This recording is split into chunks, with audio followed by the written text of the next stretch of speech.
The day comes, we're going to prison. Well, that morning, 3 o'clock in the morning, 4 o'clock in the morning, while you're in the county jail, the transit officers never let you know what day or what time you're leaving because of security purposes. They do their rounds during count, they hit your cell, pack your stuff up. You're going up the road, So I'm waiting to get transferred, go up the road because the county time's hard time. I can't wait to go back to prison. I already did a ride before. I already know what's ahead of me. I just want to go up the road, man, do my little 2 years, get my swole on, get back focused on the Lord, and man, just go home. It's different whenever you've already been in prison before. You know what to expect. You know how to do your time. And I did more time my first bit. I did 2.5 years. So to me, going back to prison only after being out for 8 months, of course, it sucked. But I knew that 2 years was just a quick vacay, and I already knew what to expect. So I was ready to go back up the road because prison time is way better than county time.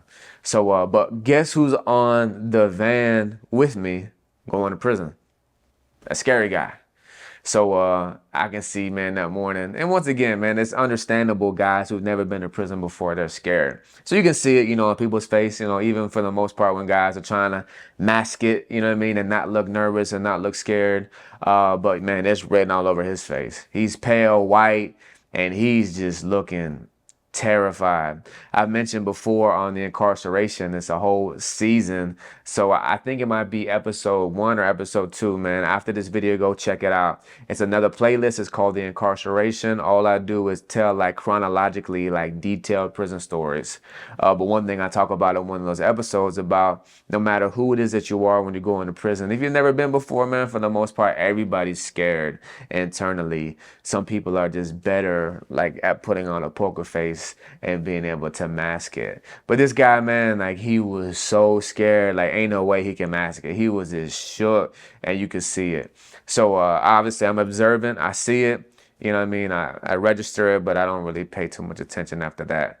But then we get to the prison.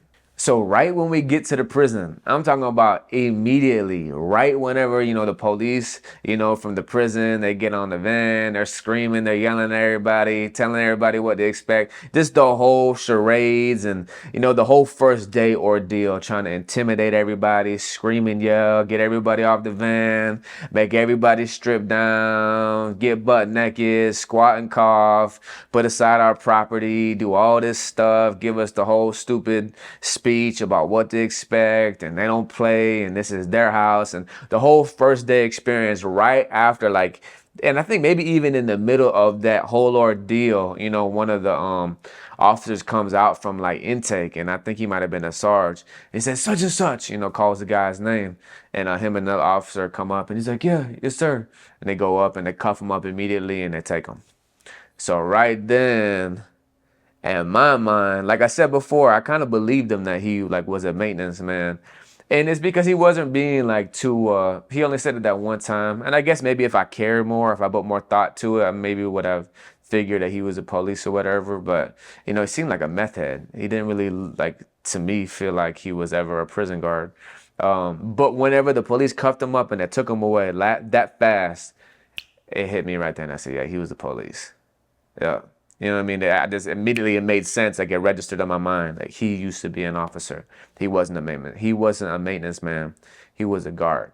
And that's exactly what happened. We go through the whole ordeal of, being outside in the cage where the van and the transport vehicles are. And whenever they finally bring us in, like after a couple hours inside, and we're sitting down in our boxers and we got to go see the nurse and get our vitals, and they got to look at our tattoos and all this long line of never ending stuff that takes literally all day of going through intake. Right when we get in the building, you can see all the officers, and this is a reception center, so there's a whole gang load of officers everywhere. But you can see the officers, they keep going back to like the bubble, which is like the officer station. And it's tinted, but you can still kind of like see in and see the silhouettes, and you can't see like details, but you can see like everybody going up by the computer. So all the officers keep going in there and they keep circling up behind the computer and all like pointing at the computer, laughing. They come out and they got this guy, that inmate, but who used to be a prison guard. they got him in the holding cell. So they'll walk by. Some of them are going over there talking to him, and some are laughing, and you just hear them talking amongst each other. So immediately, even amongst the guys coming from the county jail, you hear everybody else kind of catches on too. Like, yeah, he used to be an officer here. And come to find out, man, he didn't just work there, for a couple weeks, like he said, as a maintenance man, but this was an officer who was there for some years. And he was known on the pound. So I don't exactly know like what happened to Buddy. I end up, I think going to the East Unit or whatever, and end up getting transferred to my permanent place of housing, my permanent prison. And I never heard anything about the guy again. I don't know where he went. They took him to confinement. He was obviously under PC, which is protective custody.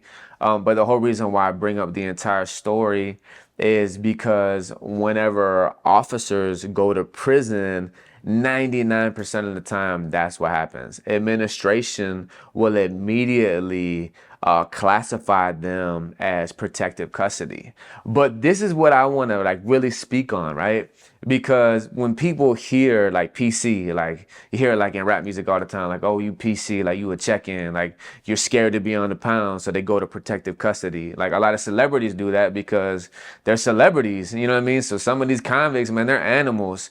So they would love to get some, some celebrity booty, some of these rapists or, sexual predators or just violent people. They love to try to extort or wet up or whatever some of these celebrities. So it's known and it's common that a lot of celebrities can go PC. But some of them, man, nah, they stand alone too, and they going straight to GP, going straight to the pound. You know what I mean? They gonna be with the killers, and they gonna be in there if they on that type of time. They gonna be in there on that type of time too, whatever.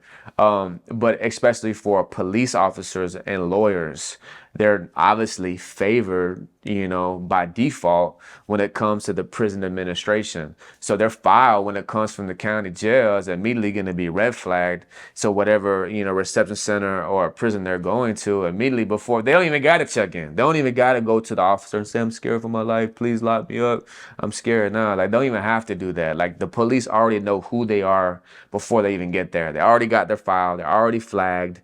So even if they don't want to go PC, like administration already has that set in stone in their structure that they're going to protective custody.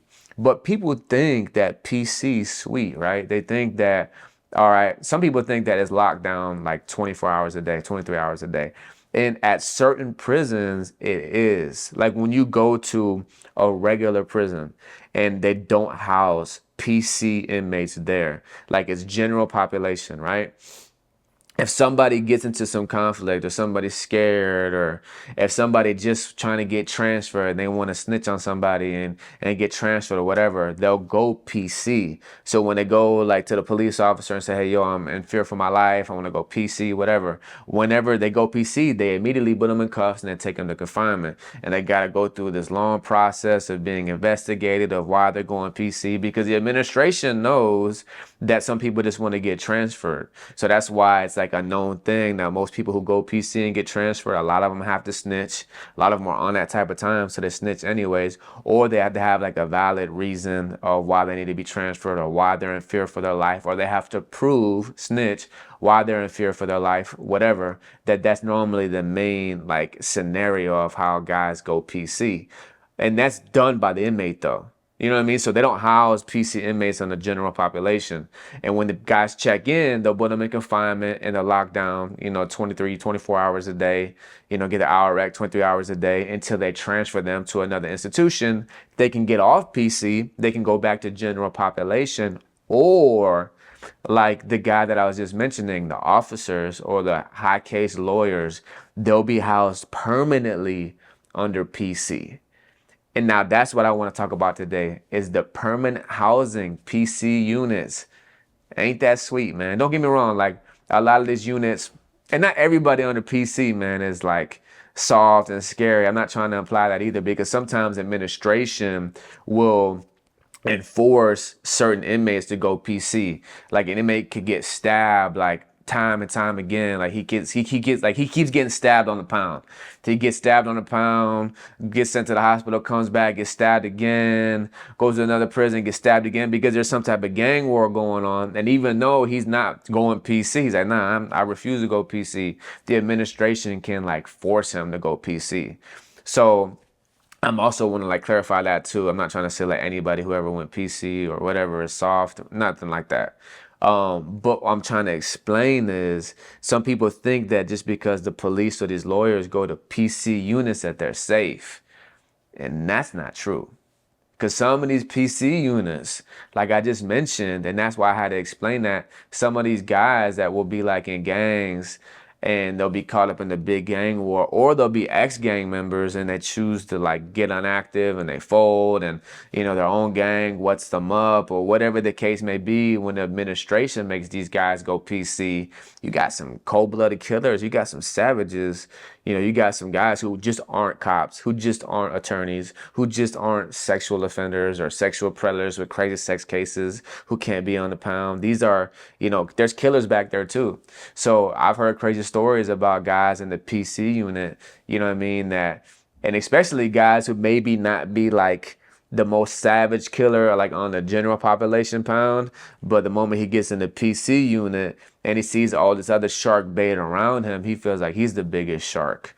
So yeah, man, but I don't know about every state. I'm pretty sure I've heard about certain states, man, that house like officers and attorneys like separately, you know, away from the other protective custody inmates, because like I mentioned, some of the other protective custody inmates really don't really classify as protective custody because they didn't put themselves there, administration did, or even if they did, they're still like extremely violent or whatever. So once again, man, the whole point of this episode was to give you a snapshot of an experience that personally that I seen somebody go through, a guy in the county jail who turned out to be a prison officer who went to prison and was forced to go PC.